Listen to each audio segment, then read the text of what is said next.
गरीब परिवार ने बनाया गर्मी में आंगन को वाटर पार्क। माँ, बहुत ज्यादा गर्मी लग रही है। आपने कल से हमें नहलाया भी नहीं है, नहला दो ना। अरे बेटा, घर में पानी हो तो मैं तुम लोगों को नहलाऊं ना। मुश्किल से आधी बाल्टी भरी हुई है, उस पानी में कोई ठीक से मुंह भी नहीं धो पाएगा। 11 बजने वाले, पानी का टैंकर आता ही होगा। पानी भरने के बाद मैं तुम सबको नहला दूंगी। सभी घर वाले 11 बजने का बेसब्री से इंतजार करते हैं। जैसे घड़ी में 11 बजते हैं तो उनके मोहल्ले में पानी का टैंकर आ जाता है। आसपास की सभी औरतें ड्रम, बाल्टी, टब लेकर पानी भरने के लिए खड़ी हो जाती हैं। कितनी ज्यादा भीड़ है, मुझे नहीं लगता कि हम लोग आज पानी भर पाएंगे। अरे आराम से, पागल हो गई हो क्या? धक्का मार रही हो? इतना ही आराम से पानी भरने का शौक है तो लगवा लो अपने घर में नल का। यहाँ पानी भरने आओगी तो धक्के मुक्के लात खाकर ही जाओगी, समझी? इतनी भीड़ में ये परिवार मुश्किल से 2 से 3 बाल्टी ही पानी भर पाता है। अब इतने पानी में क्या होगा? कपड़े धोने, बच्चों को नहलाना है, खुद भी नहाना है, खाना भी बनाना है। जब से ये गर्मी शुरू हुई है तब से घर में तो पानी आना ही बंद हो गया है। भाभी, वो जो जंगल के उस पार नदी है, हम वहां क्यों नहीं जाते? वहां पर तो ढेर सारा पानी है। उस नदी तक पहुंचने में भी 1 घंटे का समय लगेगा। क्या फायदा वहां जाने का? गर्मी से पसीने में भीगते हुए वहां जाओ, नहाओ और फिर वापस पसीने से भीगते हुए घर आओ। लगता है इस साल की गर्मी में काफी बुरी हालत होने वाली है हम लोगों का बिना पानी के। गर्मी के शुरू होते ही इस पूरे परिवार को पानी की काफी ज्यादा किल्लत आने लगी थी। अरे बहू, मटके में तो पीने के लिए पानी है ही नहीं, थोड़ा सा ही बचा है। एक काम कर, पड़ोस के घर से थोड़ा पानी ले और हाँ, ठंडा लेकर आना, कम से कम गले को तो राहत मिले। ठीक है माँ जी। पल्लवी अपनी पड़ोसन अनामिका के घर बड़ा सा बर्तन लेकर जाती है। अनामिका, पीने के लिए थोड़ा ठंडा पानी मिलेगा क्या? हाँ क्यों नहीं, रुको मैं अभी लेकर आती हूँ। अच्छा हुआ तुम आ गई, अगर 10 मिनट बाद आती तो हम लोग तो घर पर तुम्हें मिलते ही नहीं। इतनी गर्मी में तुम सब लोग कहाँ जा रहे हो? हम वाटर पार्क जा रहे हैं। क्या कहा? Water park? ये क्या होता है? क्या पार्क के अंदर ढेर सारा पानी जमा होता है? नहीं पल्लवी, जैसे स्विमिंग पूल होते हैं ना, ये भी बिल्कुल वैसा ही होता है। रुको मैं तुम्हें अपने फोन में दिखाती हूँ।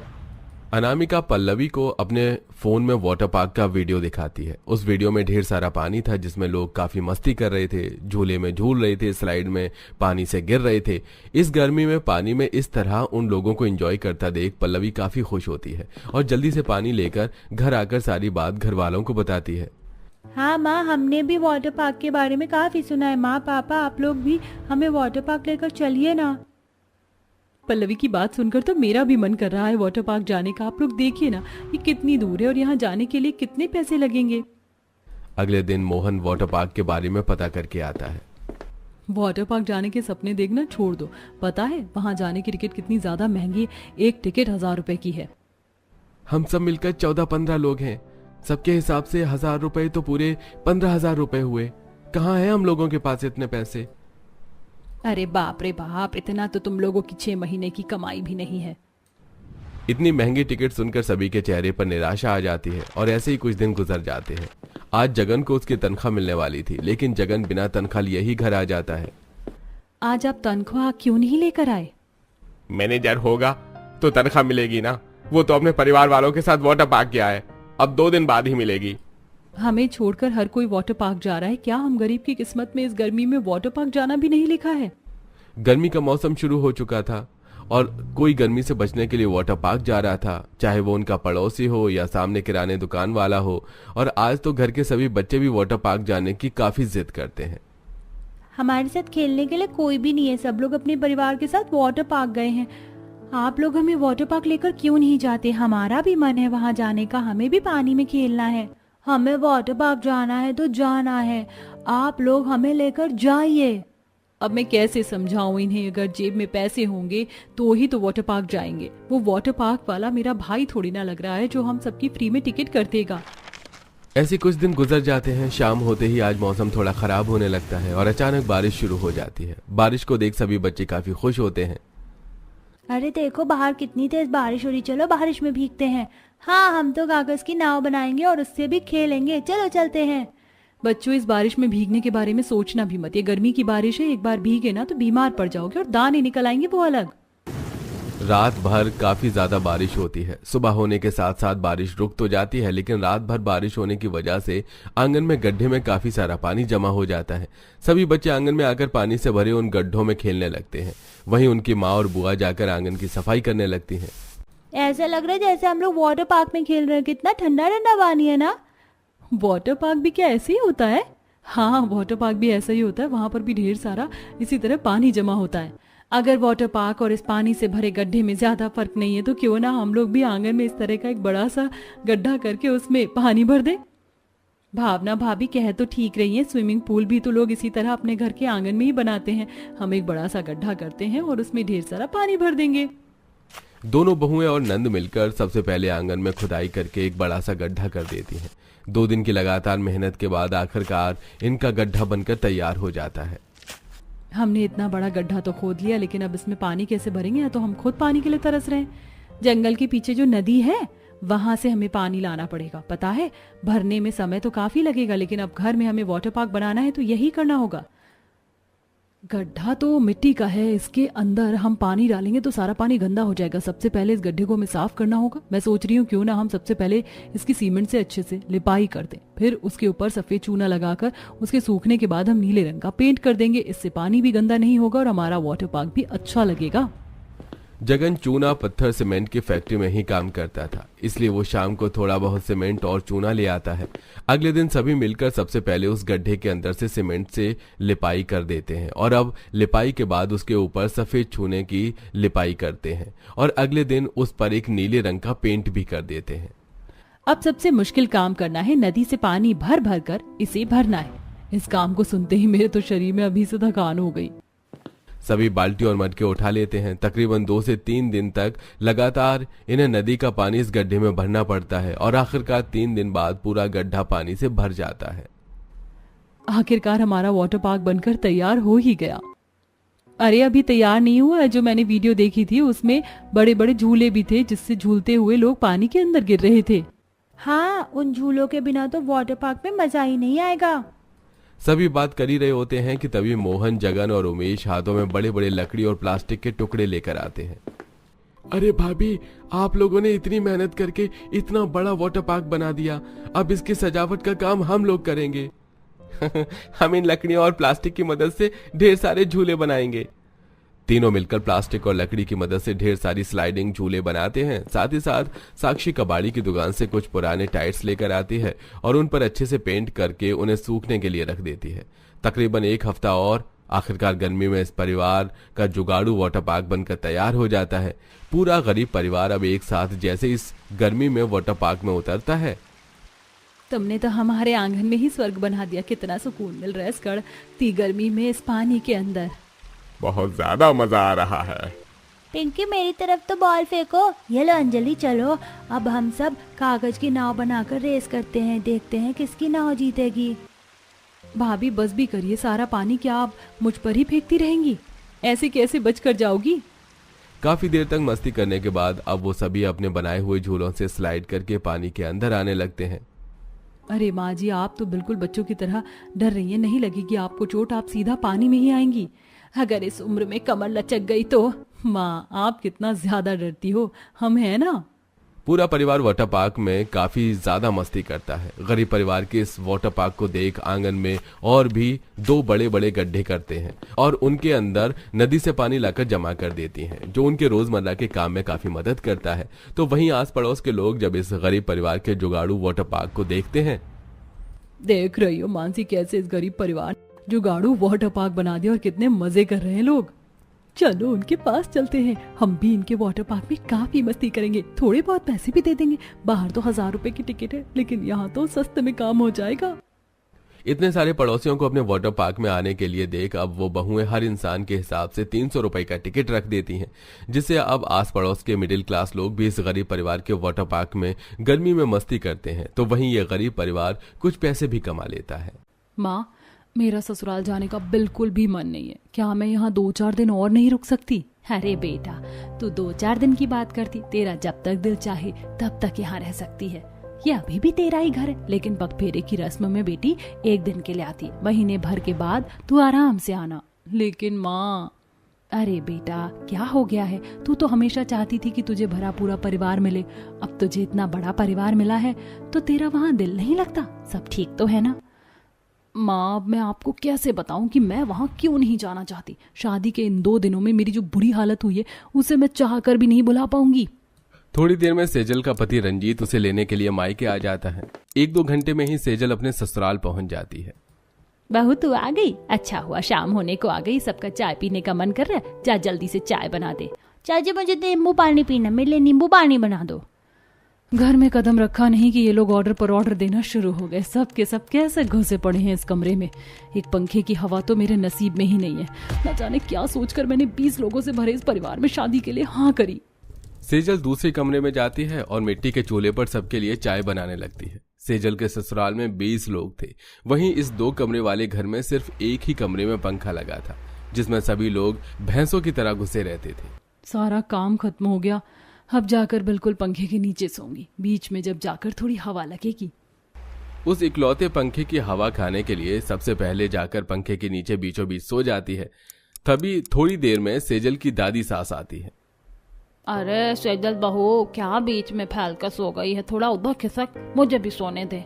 सेजल की दादी सास उसे थोड़ा खिसका कर खुद बीच में सोने लगती हैं कि तभी सेजल और कनिका आती हैं। अरे भाभी थोड़ा उधर होइए ना, मुझे भी पंखे की हवा खानी है, आप तो बीच में ही सो गई हैं। अरे बहू तो फिर इधर हो गई, चल उधर खिसक। एक एक करके सभी लोग कभी सेजल को इधर से उधर तो कभी उधर से इधर खिसका रहे होते हैं, जिससे परेशान होकर कोने में जाकर वो सो जाती है कि तभी रंजीत, अब मेरी बारी है पंखे के नीचे सोने की, अब तुम जाकर सो जाओ कोने में, मुझे भी पंखे की हवा खानी है। अरे भाई अभी तो सोया था मैं, चलो कोई नहीं आप सो लो, फिर मैं भी सो जाऊंगा। घर में इकलौता छत वाला पंखा था जिसकी हवा भी मर मर के सब तक पहुंचती थी। सभी लोग बारी बारी से पंखे के नीचे सोते थे जिससे उनको थोड़ी बहुत हवा लग सके, तो वहीं बेचारी बहू सारी रात गर्मी से परेशान होकर सो ही नहीं पाती थी। माँ ये पंखा क्यों नहीं चल रहा है, देखो ना मेरी सारी फ्रॉक पसीने में भीग गई है। आप लोगों से पंखा ठीक नहीं हो रहा, कब से इस एक पंखे में लगे हुए हो। अरे इसका एक वायर निकल गया है, दूसरा वायर लगाना पड़ेगा। अरे कब तक इसकी तारे ही बदलते रहेंगे, एक नया पंखा क्यों नहीं ले लेते, कितने का ही आ जाएगा एक नया पंखा। 1,500 से 2,000 रुपए का, तुम्हें क्या पता। नहीं गर्मी का मौसम चल रहा है, पंखों के दाम भी लोगों ने बढ़ा दिए हैं। हम भाई और बाबा तो मेहनत करके पैसे कमाते हैं, आधे से ज्यादा तो घर के खर्चों में निकल जाते हैं, और जो बचते हैं वो हमारे छोटे भाई की पढ़ाई के लिए पैसे जोड़ रहे हैं ताकि हमारा छोटा भाई पढ़ लिख कर बड़ा आदमी बने और हम इस गरीबी से निकलें। घर का सबसे छोटा बेटा मनीष की पढ़ाई के लिए सभी लोग अपनी छोटी मोटी जरूरत, यहाँ तक कि सभी उस पंखे में ही एक कमरे में एक दूसरे में घुसकर गुजारा करते, लेकिन कोई भी एक नया पंखा नहीं लाता है। इस 20 लोगों के परिवार में मुझे तो इस एक पंखे की हवा नसीब अब होगी भी या नहीं, अब मुझे ही कुछ जुगाड़ करना पड़ेगा। सेजल अब गर्मी से बचने के लिए एक बड़ा सा सफेद रंग का कपड़ा लेती है और उसे पूरा गीला करके दूसरे कमरे में ओढ़कर सो जाती है। प्रीति जैसे ही दूसरे कमरे में जाती है तो वो देख हैरान होती है। प्रीति जैसे ही सेजल के ऊपर से कपड़ा उठाती है, हे भगवान ये तो भाभी हैं, भाभी उठिए, भाभी उठिए, भाभी मर तो नहीं गई। प्रीति भागते हुए दूसरे कमरे में जाती है और सबको बुलाकर लाती है। ये भगवान ये क्या हो गया, मेरी बहू को मुझे छोड़कर चली गई, अभी इसकी उम्र ही क्या थी। माँ जी सेजल को क्या हो गया, कैसे मर गई। सभी रोना धोना कर ही रहे थे कि तभी सेजल उनका शोर सुनकर उठ जाती है। भागो भागो, चाची भूत भूत चाची। चाची भूत, मैं तुम्हें कोई भूत नजर आ रही हूँ, और आप सब लोग इस तरह यहाँ क्या कर रहे हैं। तुम तो मर गई थी ना, तुम जिंदा कैसे हो गई। इस तरह सफेद कपड़ा ओढ़कर कौन सोता है भला। दिमाग तो ठीक है, मैं जिंदा ही हूँ। अब उस एक पंखे वाले कमरे में मुझे तो गर्मी से राहत मिलने से रही, इसलिए कपड़े को भिगो कर खुद पर डाल लिया। इतनी अच्छी नींद लगी थी, अब सबने मुझे उठा दिया।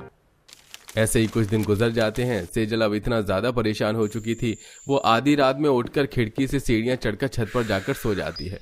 और अगले दिन जब ये बात रंजीत को पता चलती है, तुम्हारा दिमाग तो ठीक है, पता है आस पड़ोस के लोग किस तरह की बातें बना रहे थे, क्या जरूरत थी छत पर जाने की, यहाँ क्या जगह नहीं है सोने की। लेकिन कमरे में तो पंखा एक ही है ना, और सोने वाले 20 लोग, मैं कैसे सोऊं। अगर आपसे पंखा नहीं लाया जा रहा है तो मुझे बोल दीजिए, मैं माँ से कहकर एक पंखा मंगवा लेती हूँ। कोई जरूरत नहीं है, हम लोग दहेज के सख्त खिलाफ हैं। शादी के वक्त मैंने कुछ नहीं लिया तो भला अब क्यों लूंगा। ये कोई दहेज नहीं है, अगर आपको ये मंजूर नहीं है तो कम से कम एक किस्त पर ही पंखा ले आइए। किस्त पर भी तो पैसे लगेंगे ना, वही पैसे मेरे भाई की पढ़ाई के काम आ जाएंगे। क्या तुम थोड़ा गर्मी बर्दाश्त नहीं कर सकती, हम सब भी तो कर रहे हैं। सेजल जानती थी कि उसके पति को समझाने का कोई फायदा नहीं है, ऐसे ही उस पंखे में गुजारा करने लगती है।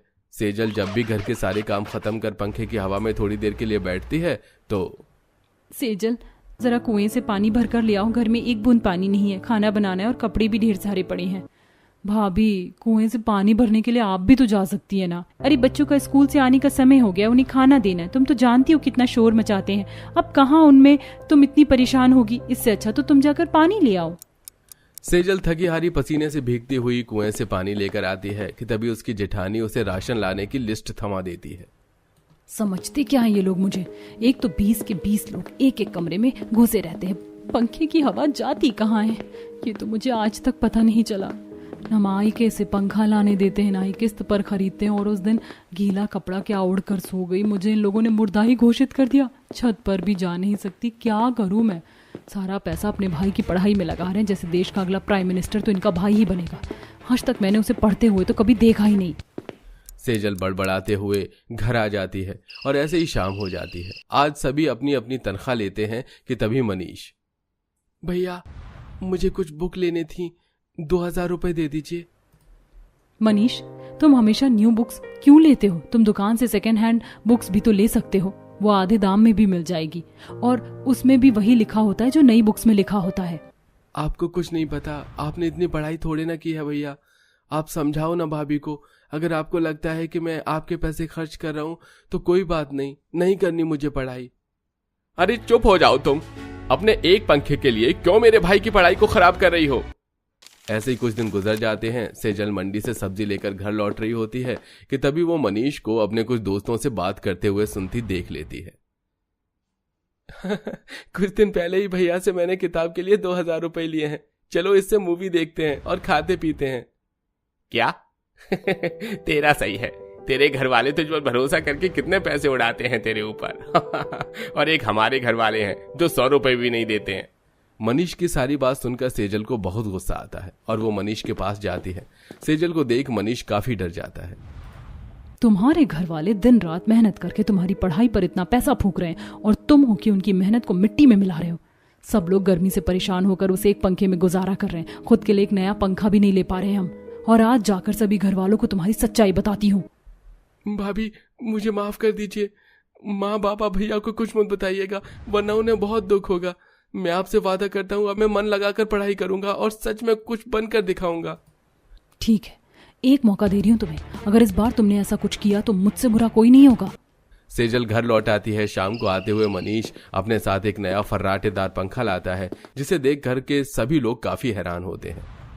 अरे मनीष, ये तो फर्राटेदार पंखा कहाँ से उठा कर ले आया? भैया जो मैंने आपसे पैसे लिए थे बुक्स के लिए, उन्हीं पैसों का लेकर आया हूँ। वो क्या है ना, मुझे वही बुक्स मेरे एक दोस्त के भाई ने दे दी थी, उनका सिलेबस भी सेम था तो मैंने सोचा क्यों पैसे बर्बाद करना। आप लोग इतना परेशान होते हैं गर्मी में, इसलिए मैं ये पंखा ले आया। मेरा भाई अभी से ही कितना समझदार हो गया है, बिना नौकरी करे ये इतना कर रहा है परिवार के लिए, जब नौकरी करेगा तो कितना करेगा। ये तो नहीं जानती हूँ कि इसने क्यों किया। चलो सही है, लौट के बुद्धू घर को आए, अब कम से कम मुझे गर्मी से राहत तो मिलेगी। फर्राटेदार पंखा लाने के साथ साथ उसे पुराने पंखे को भी अच्छे से मरम्मत करवा देता है और अब दोनों पंखे काफी ठंडी हवा देते हैं, जिसके बाद अब सेजल अपने 20 लोगों से भरे ससुराल में उन एक कमरे में भी आराम से रह पाती है। तो वहीं मनीष काफी अच्छे से अपनी पढ़ाई करता है।